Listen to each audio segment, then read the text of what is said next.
For tuning into Unmissable, I'm Nabila Jamal, as always taking you through a roundup on news from India and across the globe. Let me start with the headlines. India sending out a strong message against Pakistan. Supporting countries tells Turkey to convince Pakistan to end supporting cross-border terrorism. A message, a strong one, to Turkey. Prime Minister Modi lauds Operation Sindoor in a fiery speech, says Pakistan was forced to kneel.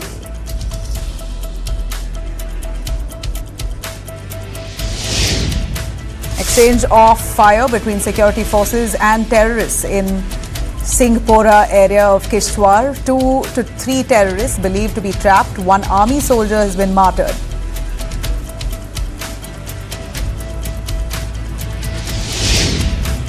Supreme Court issues notice on Tamil Nadu government's plea asking ED raid seeks response on Madras High Court order dismissing challenge to TASMAC headquarters search.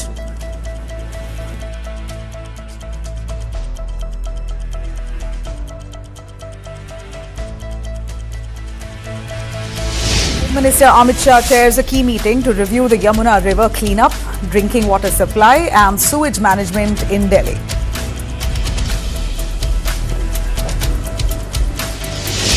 Two intruders breached security at Salman Khan's residence today. In fact, we are looking at the police registering a case for attempted illegal entry into Galaxy apartments of this very woman who was caught.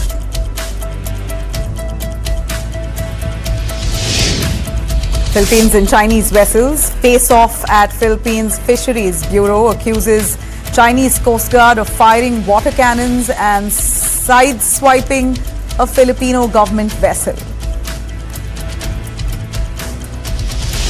Suspect involved in shooting near Jewish Museum in Washington, D.C. has been arrested. 2 Israeli embassy members were shot dead in horrific killing. They were shot at point blank. United States condemning it. Israel saying this is a classic example of anti-Semitism and they will do everything to defend their people.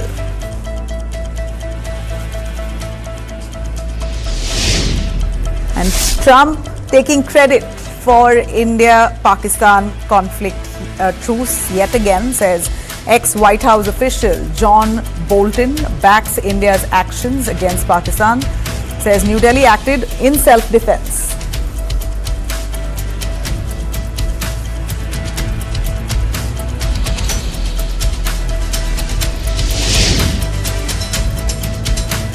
All right, let me take you through our big story of the day. A special Indian delegation for the first time has set out to be meeting global leaders, marking the first of its kind diplomatic offensive post Operation Sindoor. Hand-picked MPs from across party lines have now been sent to key nations to build international pressure on Pakistan and amplify India's fight against terror on the global stage. The outreach is already in motion. In fact, JDU's Sanjay Jha is leading one team in Japan, while Shiv Sena's Shrikant Shinde heads another team in UAE. In Abu Dhabi, Shrikant Shinde and his team met Ahmed Mir Khoury of UAE's Federal National Council. They briefed him on the Operation Sindoor and India's counter-terror resolve. Here's what Shrikant Shinde told the media right after that.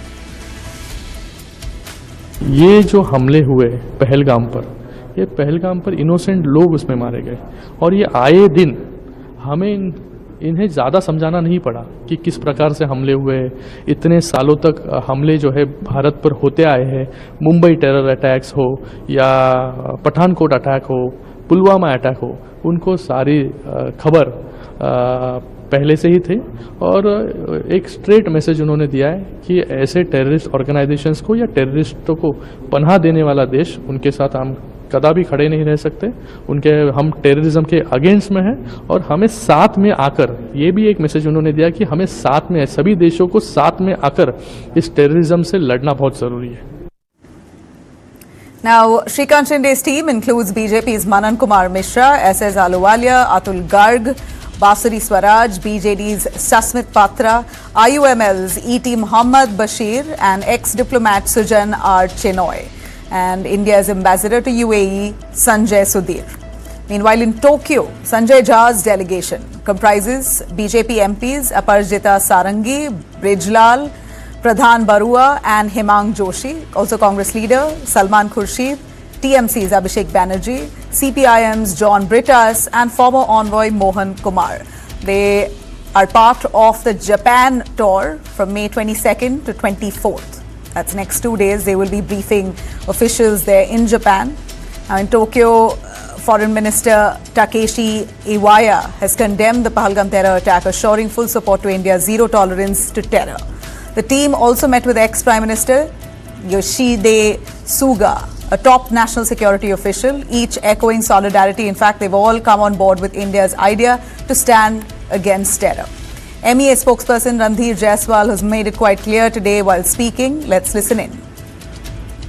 The central idea behind this objective, this is a political mission. We want to make a strong outreach to the world to convey our resolve to fight terrorism. We want the world to come together to fight terrorism tooth and nail in all its forms and manifestations. We want to exhort the world to hold those responsible for cross-border terrorism accountable. Those have been practicing it for the last 40 years against India, that is Pakistan. But while India courts allies abroad, dissent brewing back at home. Congress's Jairam Ramesh slamming the move, accusing the government of sending MPs to roam the world while terrorists even now are in court. They roam free, but MPs are touring the world. He demanded a special parliament session, direct answers from the Prime Minister himself. हमारे सारे सांसद Japan, America, अलग-अलग देशों में 30-32 देशों में घूम रहे हैं। आतंकवादियों को तो पकड़िए, गिरफ्तार कीजिए। वो तो आपकी प्राथमिकता वो है, प्राथमिकता सांसदों को भेजने की नहीं होनी चाहिए। यहां तो विशेष सत्र की मांग जो हम कर रहे हैं बार-बार, खरगे जी कर रहे हैं, राहुल जी कर रहे हैं, और लोगों भी नहीं कहा है, अलग इंडिया गठबंधन के पार्टियों ने भी मांग की है, उसका तो पूरा नजरअंदाज किया जा रहा है। Now, so while India sharpens its global message, questions now linger. Will this diplomatic blitz be matched by decisive ground action? Is justice for Pahalgam still waiting while India builds its case overseas? We're going to wait and watch. Now here's Prime Minister Modi, who fired salvos at Pakistan, not very far away from the borders it shares with Pakistan. Now Prime Minister Modi, in a rally where he spoke strongly on Operation Sindoor, he said there will be no trade, no talks of any kind with Pakistan unless it's about POK and about nipping terror in the bud.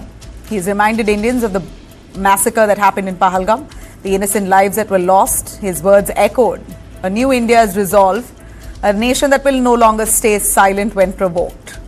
Now, Bikaner, where he was, barely a breath away from the Indo-Pak border, Prime Minister Modi tore into Pakistan's failed attempt to strike the Nal airport and then came warning loud and clear. Let's hear it.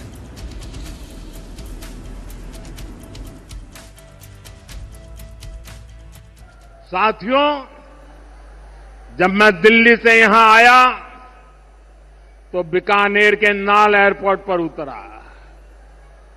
Pakistan ने इस airbase को भी निशाना बनाने की कोशिश की थी, लेकिन वो इस एयरबेस को रत्ती भर भी नुकसान नहीं पहुंचा पाया।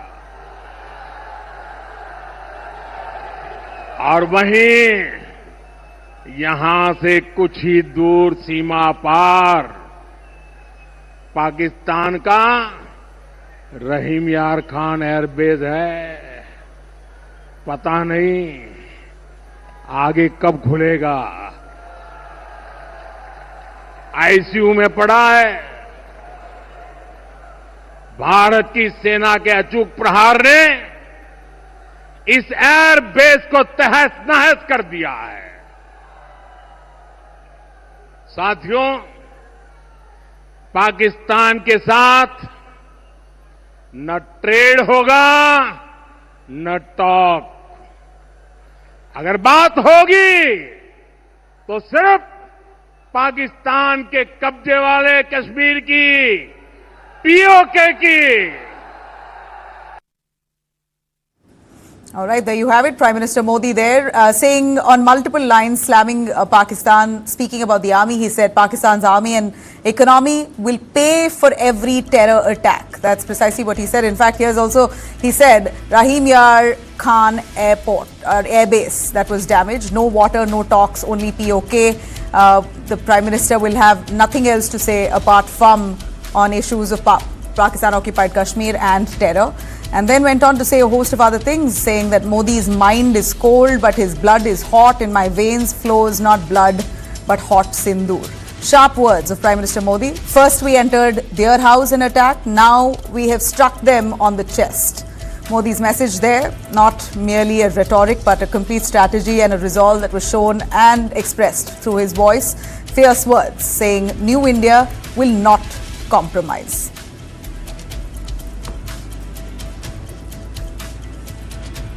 All right, we're looking at now been much more than a week or close to 2 weeks since the ceasefire was established. And here we're looking at tensions that still prevail along Jammu and Kashmir. An army soldier has lost his life in a fierce encounter in Jammu and Kashmir's Kishtwar district. The Indian Army has confirmed the soldier has sustained critical injuries in the gunfight that happened earlier today, succumbed despite receiving immediate medical attention. The encounter began this morning after a joint team of the Army and Jammu and Kashmir Police launched a cordon and search operation based on specific intelligence inputs about terrorist presence in the area. 2 terrorists have been killed in the ongoing operation.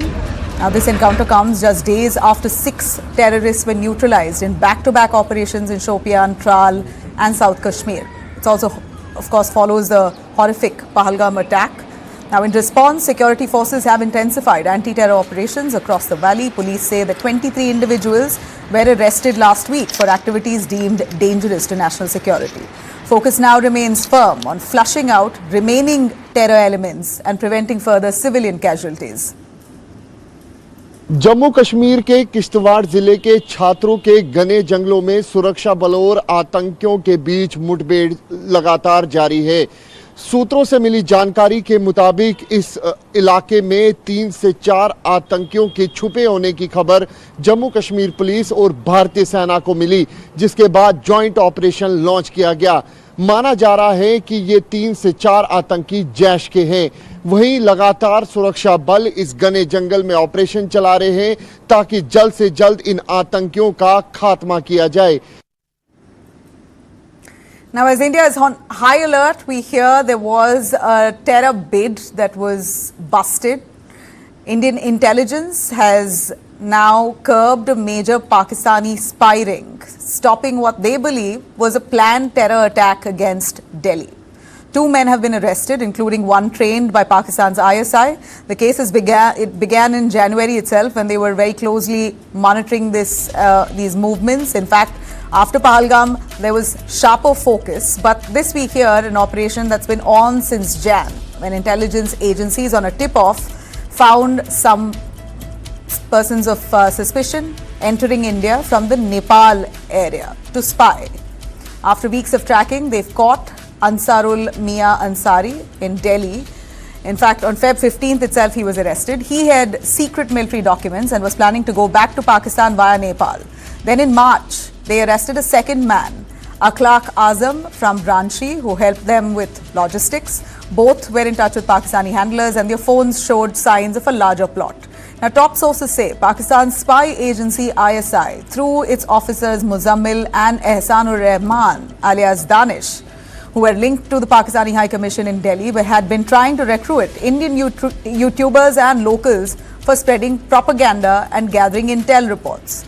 Ansari told investigators that he was a taxi driver in Qatar, where ISI agents offered him money and recruited him. In June 2024, he was sent to Rawalpindi, trained by Pakistan Army officers, and then sent to India. Now, both men are in Tihar jail under tight scrutiny. Charge sheet has been filed, and the investigation trail is now to begin. All right, let me cut across to a story coming in from Andhra Pradesh. We're looking at a namaz that was carried out in the sacred Tirumala Tirupati temple, sparked huge commotion and row.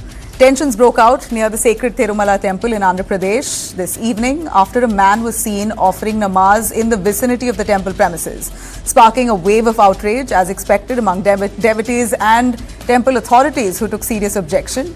Now, the temple, regarded as one of the holiest Hindu shrines, has strict protocols in place around religious practices within its sacred boundaries. The incident has triggered immediate commotion, people, of course, questioning how such an act was allowed so close to the temple premises. Now, police personnel quickly intervened to defuse the situation, preventing any escalation. So far, neither the Tirupati Devasthanam, the TTD, nor local authorities have released any official statement, but the commotion was played out in such a manner that it forced officials to come down to actually clearing the crowds, containing the tensions, and there was a lot of manhandling that they had to do to bring down those tempers. Now, local authorities, we hear, are yet to respond to this. Situation has come under control. Now, on social media platforms, reactions have been swift and sharp. One user wrote, "Would this ever be tolerated in Mecca or Medina? This is absolute blasphemy and cannot be tolerated." Another post read, "This isn't an accident, it's a deliberate provocative move, an insult to our faith." Several users calling for stricter surveillance, raising questions as to how such a security lapse happened, others demanding legal action against the individual involved. As of now, the police are believed to be verifying CCTV footage, speaking to eyewitnesses to see who that man is really and why he carried out that act. Right there, did he even know about the rules of Tirumala Tirupati Devasthanam? Was this casual? Was this deliberate? All of this needs to be probed into. Cutting to Karnataka, we're looking at the Ranya Rao gold smuggling case coming to haunt the Karnataka government, particularly Home Minister G. Parmeshwara. Enforcement Directorate's high-profile raids on G. Parmeshwara's institutions, Siddhartha Educational Institution, has now stretched beyond 40 hours. ED raids continue with no signs of slowing down. Institutions are linked to G. Parmeshwara, the Home Minister of Karnataka. In fact, he has met with Chief Minister Siddaramaiah this morning, briefing him about the situation. Of course, the Congress now left to firefight, with all the questions being hurled at them as to what connection Parmeshwara has with Ranya Rao. Congress sources say Parmeshwara informed the Chief Minister that the raids may be linked to Ranya Rao gold smuggling case, though there's no official confirmation. But he says he's clean. Addressing the media, Parmeshwara has clarified that ED officials sought financial records from the past 5 years, were given full cooperation. Let's hear it, what he had to say himself, G. Parmeshwara. Yesterday, Enforcement Directorate officers have visited our institutions. 3 institutions they have visited, and also university. Being a person who believes in the law of the country, law of the land, I believe in that. And whatever comes out of their verifications or such, whatever you call it, I am prepared to cooperate. I have instructed our staff, because it's an institution, it is not individual. So I have instructed them to cooperate and provide all the information. Right now, ED teams launched simultaneous raids yesterday across multiple campuses of Siddhartha Educational Trust in Tumkuru, probing alleged illegal money transfers. Over 40 officials involved in this raid. They are scanning financial records for any kind of irregularities. The raids have sparked speculation now of a link that it may have with Ranya Rao's gold smuggling case. Now, there are reports that claim alleging 40 lakh rupees was transferred from Siddhartha Educational Trust to Ranya Rao's credit card, settling her dues. While Siddhartha Group is suspected to be involved, no official confirmation has come in yet. Of course, that official confirmation will take a little while. Even if there is any dirt, the ED will have to formally probe this, and that's exactly what they're doing now. Meanwhile, the political heat is rising. Congress leader D.K. Shivkumar defending Parmeshwara, admitting publicly that this was nothing suspicious. It was only a gift given by Siddhartha institutions to Ranya Rao, possibly for her wedding. This is, in a way, confirming that there was a link between Ranya Rao and Parmeshwara. Let's hear it from D.K. Shivkumar. No minister or no politician will support the activities. Whatever the activities that's done by the lady, it is a personal issue and it is wrong and the law will take its own course. As far as permission is concerned, who knows that we meet thousands of people every day. We doesn't know who does what. So the law will take its own course. We don't want to interfere with the law. But as for Parameshwar, I just discussed with him. I met him this morning. I asked him what is the reality. He said that at the time of marriage, he has given and he has kept it quite natural. Now, with the alleged 40 lakh transactions still unconfirmed, ED keeping its cards closed, political storm far from over. Shifting our focus now, in a sharp and rare rebuke, the Supreme Court has stayed proceedings by the Enforcement Directorate against TASMAC, the Tamil Nadu state-run liquor shops. In fact, in a 1,000 crore money laundering case, it appears that the Supreme Court has given some relief for TASMAC for the moment. Chief Justice B.R. Gavai and Justice Agustin George Massey have come down heavily on the Enforcement Directorate, stating that the agency was crossing all limits and violating the federal structure of the Constitution. Appearing for the centre, the ASG Raju argued it was a serious fraud case involving political protection. But the Chief Justice of India pushed back sharply, asking, where is the predicate offence here? How can there be a criminal offence against a corporation? Now, the bench made it quite clear. If individuals are involved, target those individuals, not a government on the whole, a government that owns the corporation. ED has now been asked to file an affidavit explaining the legal basis of its probe. Enforcement Directorate had earlier raided TASMAC's Chennai headquarters in March this year, alleging bribery, overpricing, tender manipulation, citing FIRs registered between 2014 and 2023 against TASMAC. Now, representing Tamil Nadu was senior advocate Kapil Sibal and Amit Anand Tiwari, accusing the Enforcement Directorate of overreach and constitutional violation, alleging that officials' phones were seized and data was wiped out without consent. Mukul Rohatgi, appearing for TASMAC, called the ED's actions a gross misuse of power, especially without a clear, defined predicate offence. That's precisely what it seems the Supreme Court has also observed. Now, political battle is far from over here. Opposition party, the AIADMK, insists that DMK leaders must not be let off the hook, with party spokesperson Kowai Satyan demanding deeper scrutiny. Let's hear it. This is an interim stay by the Supreme Court. There is nothing big to cheer about. And moreover, this is not a judgment. This is just an observation. And yes, this interim stay can be vacated at any given point of time. And Supreme Court has not given a clean chit to DMK in this liquor scam of TASMAC. Nothing big to cheer about. Maybe it might be an interim happiness for DMK, but the corruption stays good. If investigated, definitely CM Stalin and his son Udaynidhi will go behind bars.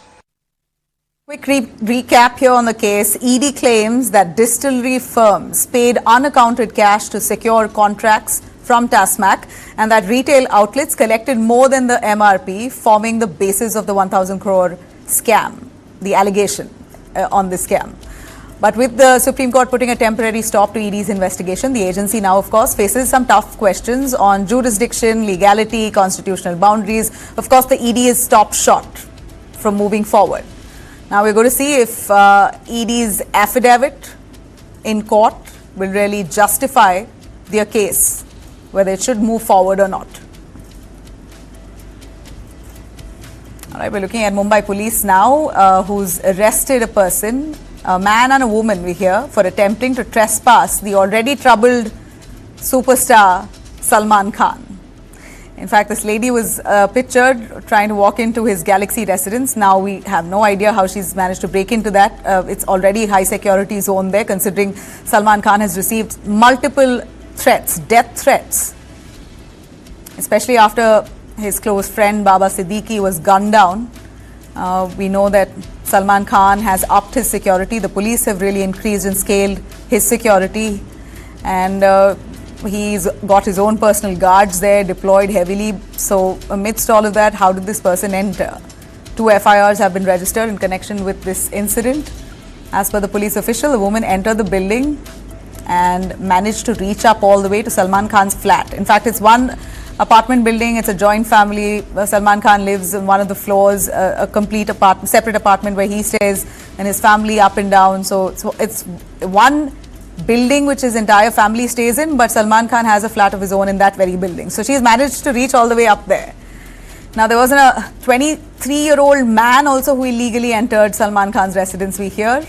A man identified as Jitendra Kumar Singh, who entered at around 7:15 p.m. According to the police, the accused was first seen roaming around outside the house near Bandra, and then came to the house outside and then managed to break in. This is, of course, now upsetted Salman Khan quite naturally. The accused, we hear, threw his mobile phone on the ground and broke it because he was very upset that they were pulled away from there. Same day in the evening, the man entered the Galaxy apartment in a car belonging to a person living in the same building. He was stopped by the police again, and this time they handed him over to the Bandra police. During interrogation, this man, Singh, has told the police that he wanted to meet the actor, that's all he wanted to. Jitendra Kumar, a resident of Chhattisgarh, was arrested finally. Case has been filed against him. Investigation currently underway. Salman Khan, of course, under high security cover since the attack that happened also on him last year. So his security has been upgraded to Y+ category. That said, it's still shocking how they managed to break in. And we cut across now to big news that came in earlier today on 2 Israeli embassy staffers who were shot dead point blank in Washington, heart of America. Shooting took place right near the Capitol Jewish Museum, just blocks away from the FBI's field office and the U.S. Attorney's office. Both victims, a man and a woman, were reportedly attending an event at that museum. In fact, sadly, they were both young couple who were due to get engaged. A man came in, wrecked the area and quickly fired shots at both of them, killing them on the spot. We hear right after he was detained, he began shouting, "Free Palestine." Let's listen in. 2 Israeli embassy staff were shot dead outside an event at the Capitol Jewish Museum in downtown Washington, D.C. late Wednesday. That's according to officials who said the man and woman who were killed were a young couple. The Israeli Foreign Ministry named the victims as Yaron Lischinski and Sarah Lynn Milgram. Washington Police Chief Pamela Smith said a suspect was in custody. Prior to the shooting, the suspect was observed pacing back and forth outside of the museum. He approached a group of 4 people, produced a handgun, and opened fire, striking both of our decedents. After the shooting, the suspect then entered the museum and was detained by event security. Once in handcuffs, the suspect identified where he discarded the weapon, and that weapon has been recovered, and he implied that he committed the offense. Smith identified the suspect as 30-year-old Elias Rodriguez of Chicago. She said he chanted "Free Palestine" after being taken into custody and that he had no previous contact with police. President Donald Trump condemned the shooting in a message on his Truth Social platform, saying, quote, "These horrible DC killings, based obviously on anti-Semitism, must end now." Israeli Prime Minister Benjamin Netanyahu called the killings heinous and said the world was witnessing, quote, "the terrible price of anti-Semitism and wild incitement against the state of Israel." Deputy FBI Director Don Bongino said the suspect was being interviewed by the police and the FBI. All right, taking you through a very interesting visual that's come in of a face-off between China and Philippines on sea.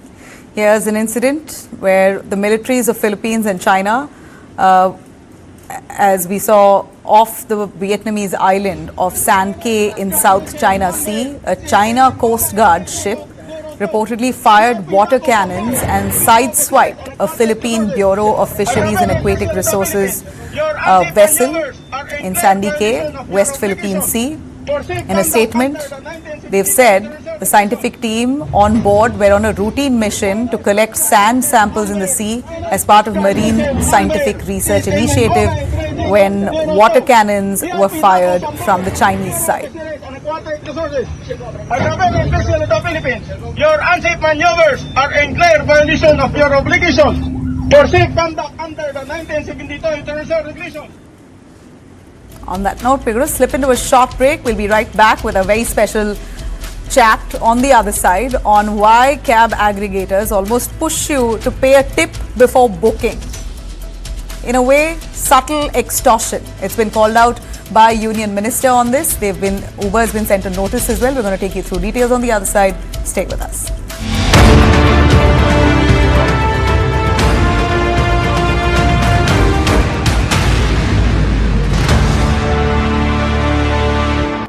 This is the drive of your dreams.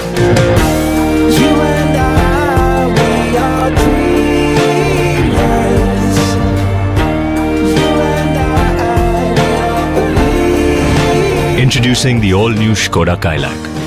Own your dream. Skoda. ಇದ್ರ ಬಗ್ಗೆ ಏನು ಯೋಚಿಸಬೇಡಿ. ಪ್ರತಿ ತಿಂಗಳು ನಾನು Kapil chits ನಲ್ಲಿ ದುಡ್ಡು ಕೂಡಿಟ್ಟಿದ್ದೀನಿ. ಆ ದುಡ್ಡಿಂದ ನೀವು ನಿಮ್ಮ ಕನಸನ್ನ ಈಡೇರಿಸಿಕೊಳ್ಳಬಹುದು. ಕಪಿಲ್ ಚಿಟ್ಸ್ ಇಂದ ನಿಮ್ಮ ಕನಸುಗಳಿಗೆ ಸಾಕಾರ. 64 teams. Over 300 of India's top professionals. One unforgettable championship. Hosted by the legend Pullela Gopichand. At the mecca of Indian badminton, the Gopichand Academy. News9 brought together the biggest names in the corporate world at the News9 Corporate Badminton Championship 2025. From Infosys to Amazon, the biggest names from the corporate world came to play and play hard. It was 3 days of power-packed action and the spirit of sport at its finest.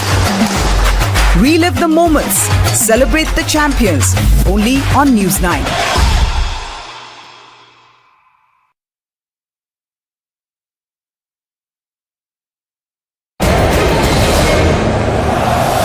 It's final time. Arminia Bielefeld take on Stuttgart. And it's goal!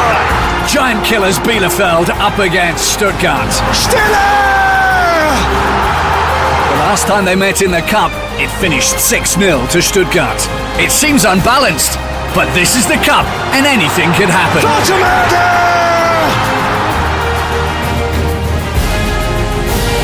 Four Bundesliga sides have already been knocked out by Bielefeld. Maximilian Grosse! Will next season see Bielefeld in Europe? Will Stuttgart be nervous? Goal! Jamie Laveling got the touch. These two teams can grab some glory. A team from the 3rd division winning the DFB Pokal, unthinkable.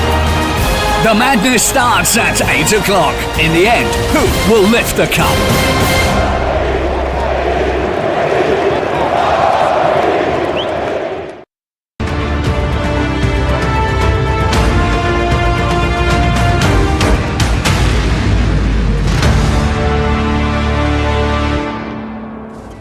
Welcome back. Let me take you through a news that possibly affects every one of us who takes cab as a regular source of commute.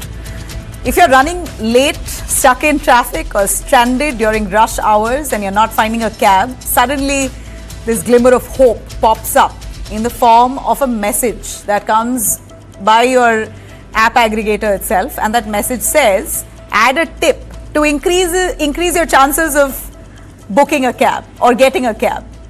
Now, it's positioned as optional there, but one should very well know that this is possibly a trick.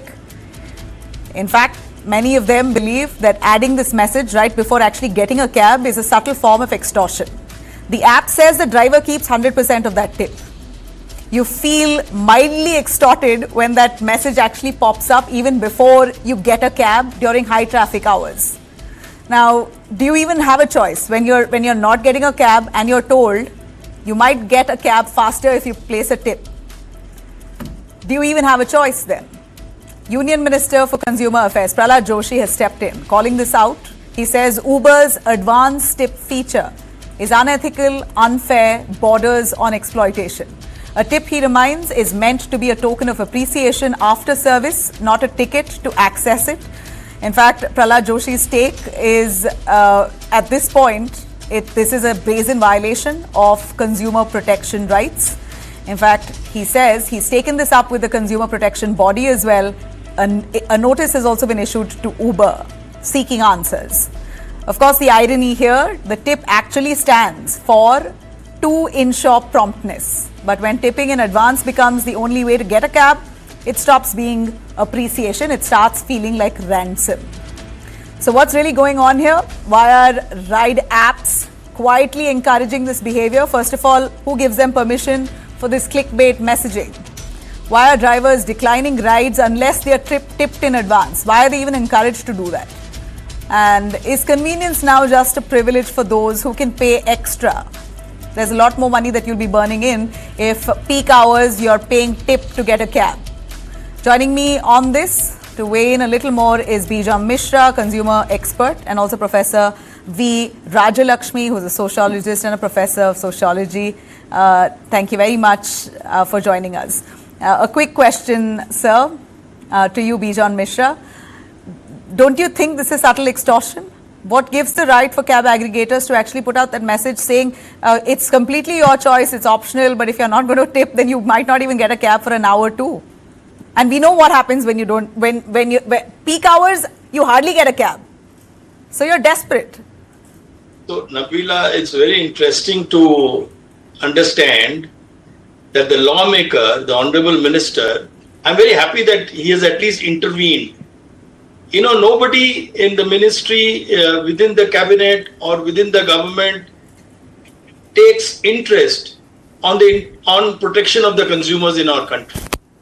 Today, we have a fantastic law in place called the Consumer Protection Act of 2019, with Modi ji brought about to bring in a lot of changes, where the most important change was that we now have a regulator. You know, earlier we had a law but no regulator. Now we have a regulator, which is known as the Central Consumer Protection Authority.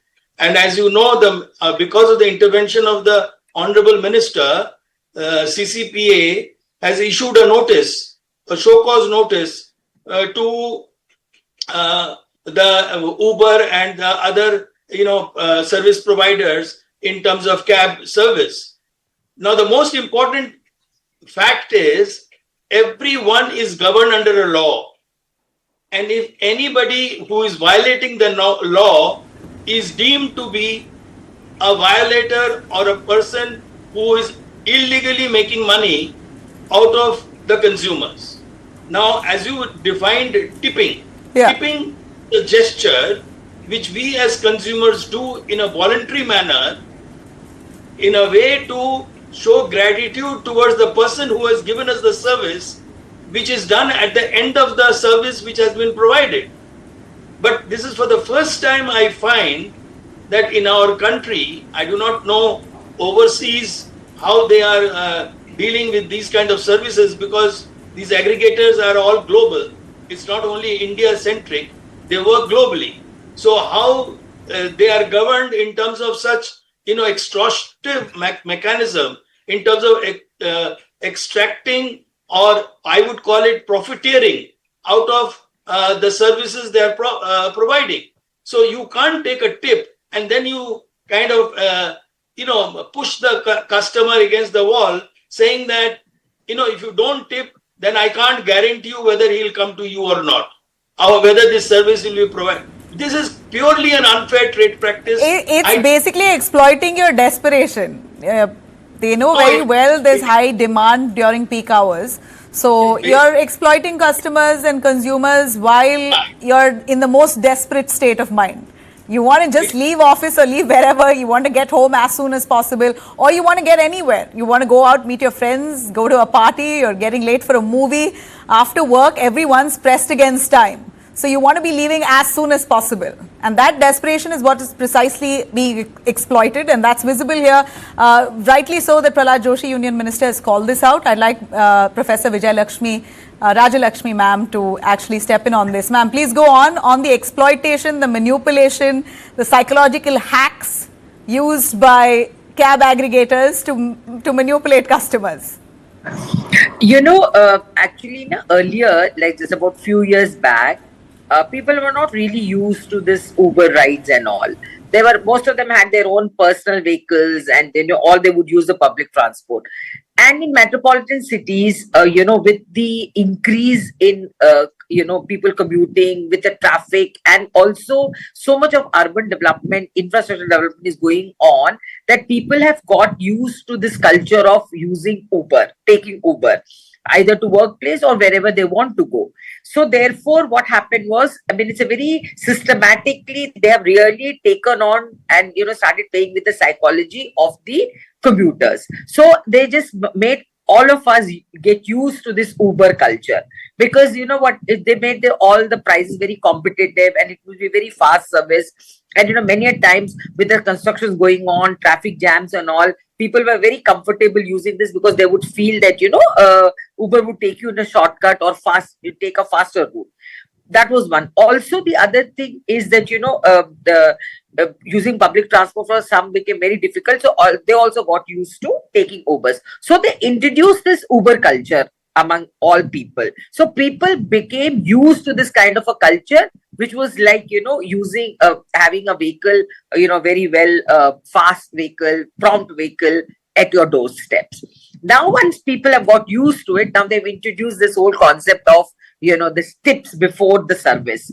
Now, and then what happens is that if you don't pay, then people don't even accept your right. That is, and you keep waiting. And, you feel that, if you like the service, you'll pay it afterwards, but why should I pay before?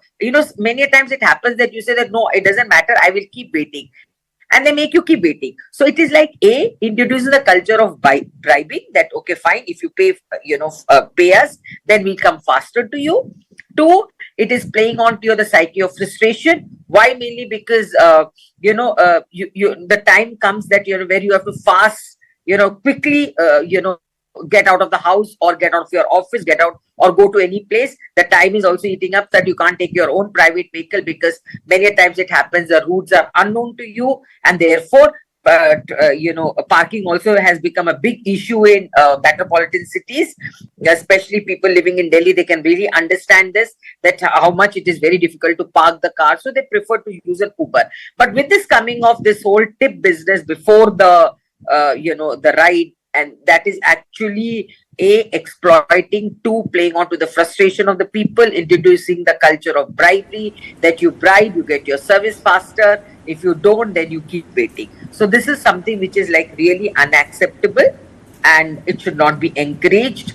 Of course, this Uber ride has become very competitive. So therefore, what happens now with Blue Smart gone, it comes down to just 2 aggregators. They've monopolized the system. I mean, monopolized the thing. Yeah. There's also Rapido, but predominantly Uber and Ola have taken over much of the market share.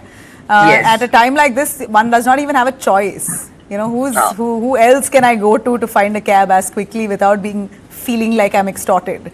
Now, a final word, sir. How should regulators really correct their act? With Prahlad Joshi now reaching out to the consumer rights body, asking for answers from Uber, do you believe that they should come out with a quick remedy, and that this policy of this message, sending out a message to customers asking for tipping before a cab is booked, should end with immediate effect? Your advice to consumers and to the aggregators.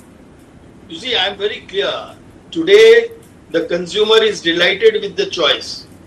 They are empowered to make a choice which is well informed. But unfortunately, it's not well informed.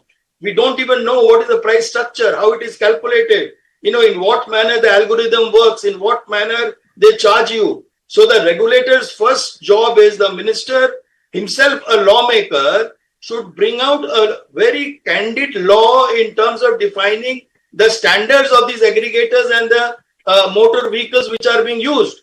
We already have a law called Motor Vehicles Act of 1988, which stipulates in terms of how much fare you can collect, who can drive a vehicle, how you can get a license, and this is a state subject.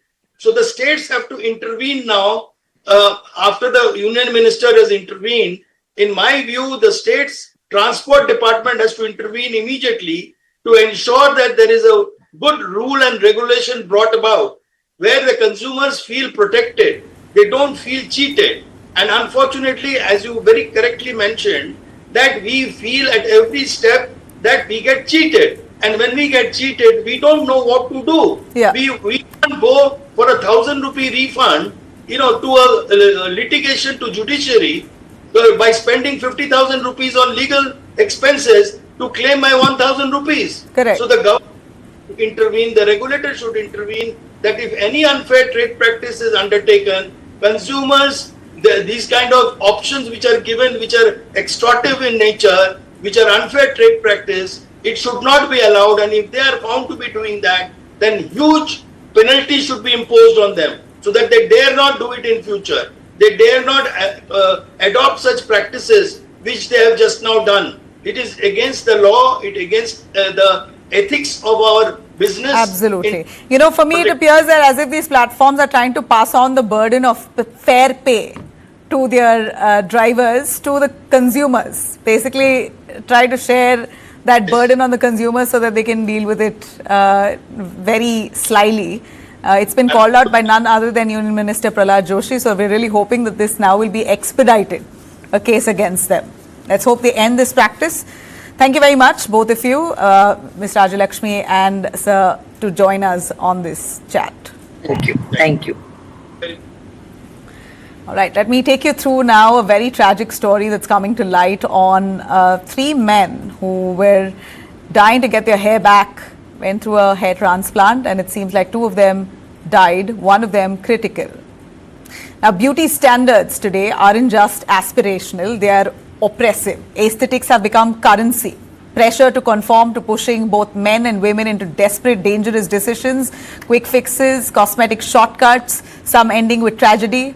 2 young men in Kanpur, UP have lost their lives after hair transplant procedures at the same clinic went wrong. Mayank Katiyar, an engineer from Farrukhabad, and another assistant engineer from Panki Powerhouse, both reportedly died after undergoing treatment at Empire Clinic, run by one Dr. Anushka Tiwari, who's currently absconding.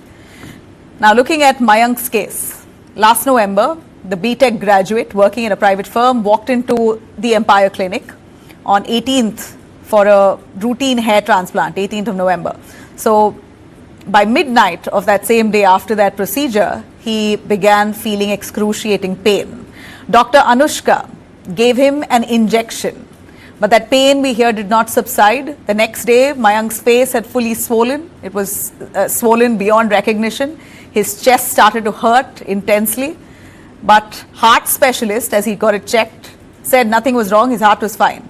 Family went back to the same doctor, of course worried, asking why this swelling. Look at how he had become before he died. Now, it was too late, unfortunately. That doctor stopped responding entirely, and she is currently absconding. Mayank, very sad to hear, succumbed. 6 months, the family members tried so hard to file an FIR against that doctor.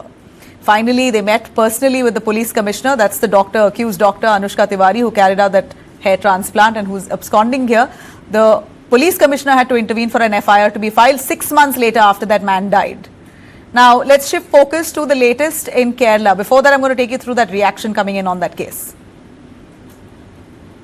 ये 18 नवंबर का मामला है। 18 नवंबर को मेरे भाई ने hair transplant कराया था इम्प्यूरी अनुष्का तिवारी से। उसके बाद 19 तारीख को उसकी डेथ हो गई है सुबह। उसके खिलाफ हमने कराया है। उस समय हमने उसका वो नहीं कराया था पोस्टमार्टम, इस वजह से हमारी FIR और केस हुआ नहीं था। अभी जब विनीत सर का मैंने वो देखा है, उसके बाद हमने अप्रोच किया। जब मेरा भाई बिल्कुल नॉर्मल था जब उसने कराया है, उसके बाद वो धीरे धीरे जैसे ही कराया उसके बाद से उसको स्वेलिंग स्टार्ट हो गई, पूरे चेहरे में स्वेलिंग, और पूरे चेहरे में होने के बाद वो उसको दिखना बंद हो गया और सुबह वो खत्म हो गया।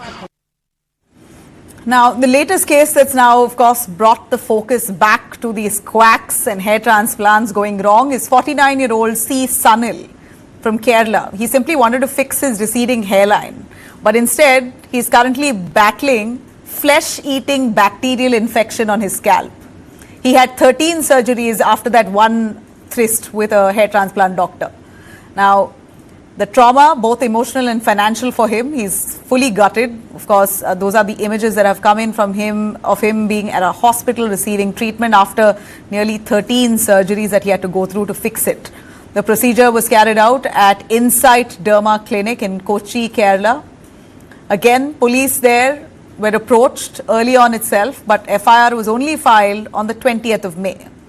Doctors Pranaya Bagde and Sharat Kumar Bathini, both currently absconding after that case. What's fueling all this, of course, is the booming beauty industry, the need and desperation to conform to these norms which have been set in our society. We're so obsessed with all of this, with ensuring hair on our scalp, with looking young, trying to put in fillers and all kinds of toxic stuff into your body. You never know what could go wrong. Well, on one hand, you have a thriving industry. On the other, you have a quack industry as well, where you just don't know who you're trusting your entire life with. Many of them really functioning at every given corner of this country here, and doesn't seem like there's a strict vigil or crackdown on these doctors.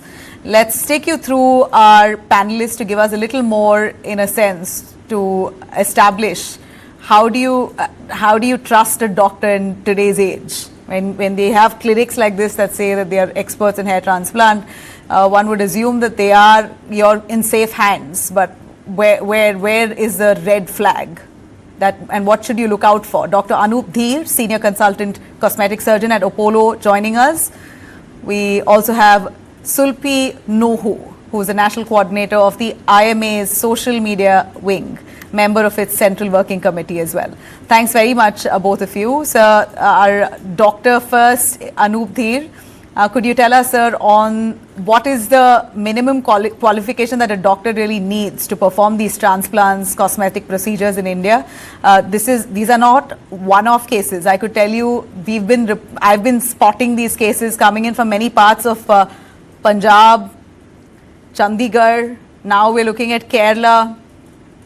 You know, it's scary that these doctors or quacks are so rampant, and they're practicing a dozen surgeries, and one off goes wrong and they go absconding. That, in fact, exposes the rotten system itself.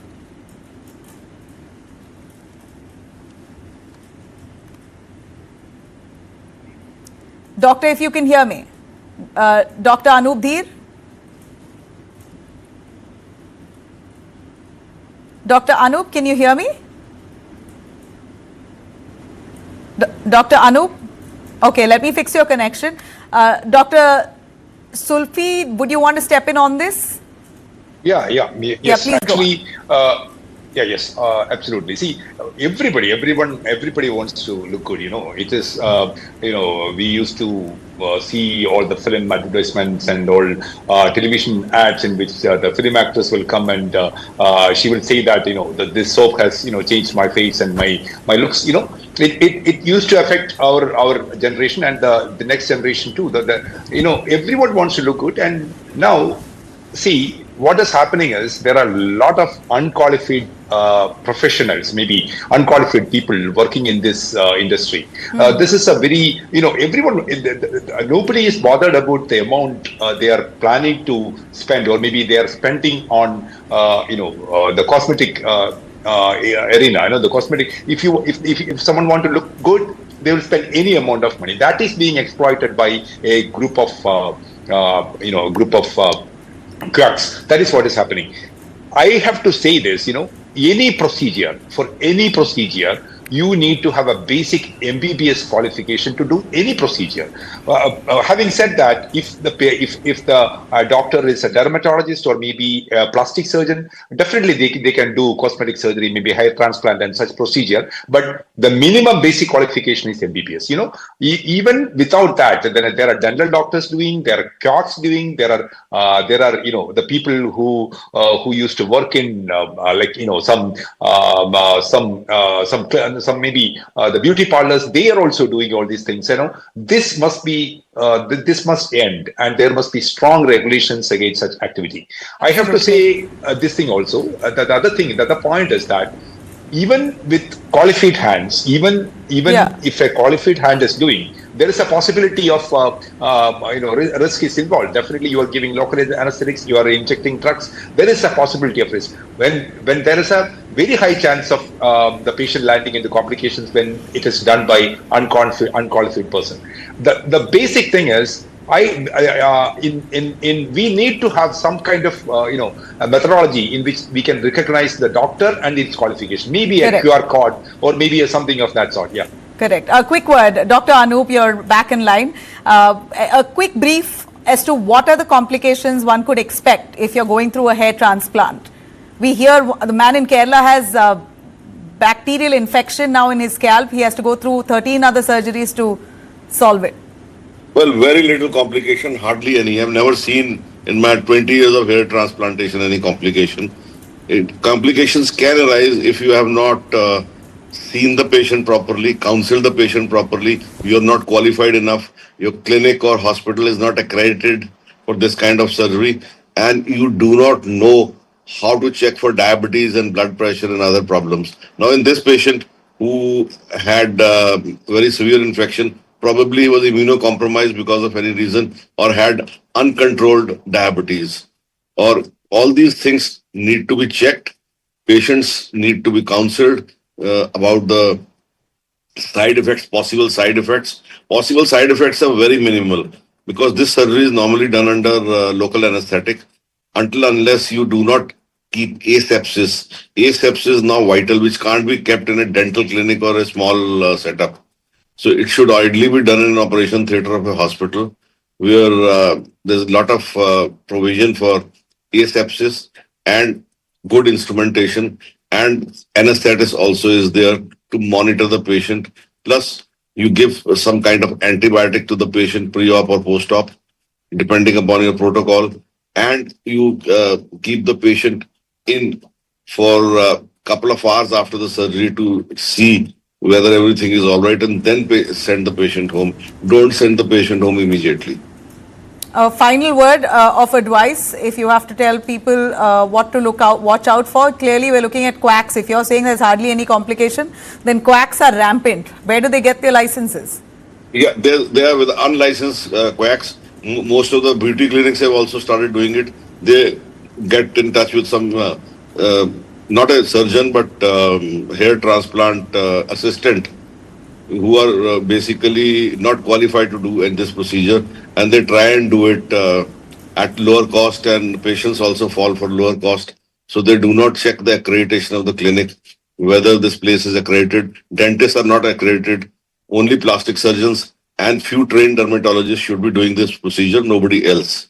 No ENT surgeons, no dental surgeons, no general surgeons. They are not qualified. They are not licensed to do this procedure, and patients should be careful. And awareness should be there, and government and civil surgeon of the district where these procedures are being carried out, they should be more careful about what's happening in their jurisdiction.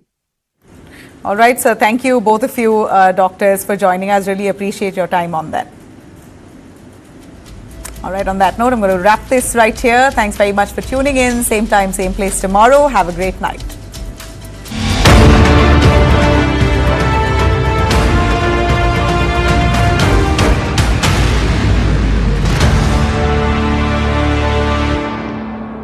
ನಮ್ಮ ಅರ್ನಿಂಗ್ಸ್ಗೂ ಎಕ್ಸ್ಪೆಂಡಿಚರ್ಗೂ ಹೋಲಿಕೆ ಮಾಡೋಕ್ಕಾಗಲ್ಲ. ಅದಕ್ಕೆ ಸರಿಯಾದ savings ಇರಬೇಕು. ಅದು Kapil chit funds ಇಂದಾನೇ ಸಾಧ್ಯ. ನನ್ನ ಆಯ್ಕೆ ಕಪಿಲ್ ಚಿಟ್ಸ್. ಕಪಿಲ್ ಚಿಟ್ಸ್, ನಿಮ್ಮ ಕನಸಿನ ಸಾಕಾರ. News never lies. But on the twisting highways of headlines, every turn brings a new story. So buckle up for Pune Highway. Because the story is going to twist at every turn. Dead body कभी झूठ नहीं बोलती. You will need News9 to stay with the truth. Watch News9. English news as it should be. And don't miss our film Pune Highway. Theaters 23rd May. Light, camera, and action. Kick back, relax, grab your favorite snack because News9 is here with your weekend dose of entertainment. It's time to take a deeper dive into the buzzworthy happenings of the entertainment world. From celebrity gossips to exclusive conversations, from nostalgic moments to News9's pick of the week. Don't worry, we've got you covered here. And I hope you've grabbed your popcorn by now because News9's page 3 is here to serve you everything that we call entertainment. So do stay tuned every Saturday and Sunday, 2:30 p.m.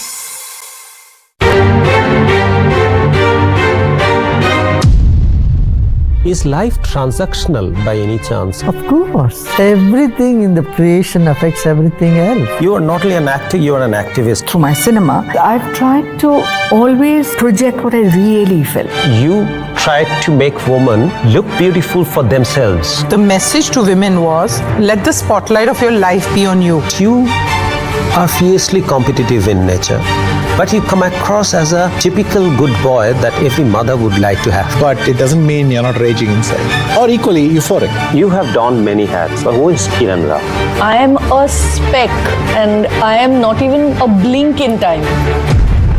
From being somebody to becoming nobody is the first step in enlightenment. Even now, I don't think of myself as a brand. You still move ahead with your beliefs. Winning the game is what's going to make this decision right. It's a kind of a barometer that you have internally. It was lovely talking to Barun. It was great fun, and I think you'll find it fun to watch. I found the discussion very thought-provoking. As befits such a conversation, one goes back with more questions than answers. He gave me a formula which I'm going to remember for the rest of my life, which is something that you'll have to watch the show for. Watch Radico Presents Duologue with Barun Das, Season 3 at these times on News9. News9 English News as it should be.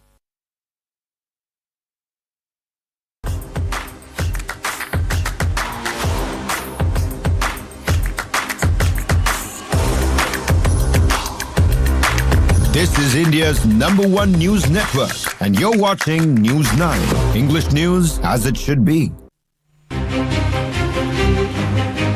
India's strong message to Turkey and Pakistan. Of course, Turkey messaged on Pakistan, urging Turkey to press